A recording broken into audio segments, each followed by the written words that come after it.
So the camera's rolling. So in your own time, when you're ready. A few seconds.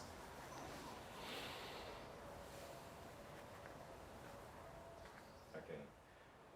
Isaac Newton is obviously known as the scientist who discovered the laws of gravity and motion, and in some ways inspired this idea that you could have regular laws of society too, which economics has continued.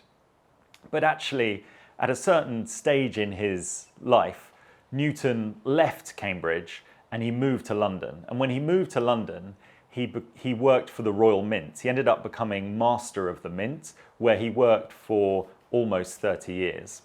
And in that time, he grew incredibly wealthy.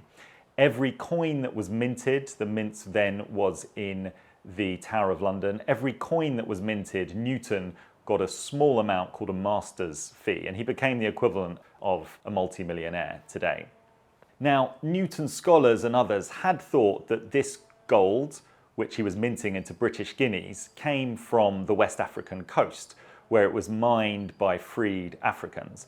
But actually, I show, including through Newton's own correspondence, that most of this gold came from the Americas, particularly from Brazil, where there was this massive gold rush.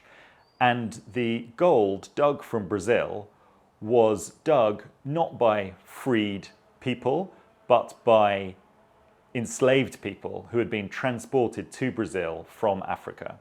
So this ties Newton much more closely to the transatlantic slave trade than had previously been known.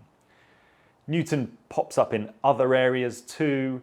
He was an investor during the South Sea bubble, which was one of the first major financial crises, and lost a huge amount of wealth during that time.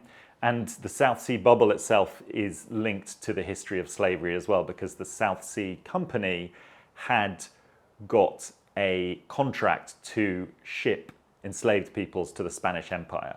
So there's all these connections which are hidden and not always discussed, but more and more people think this is a conversation that we need to have today.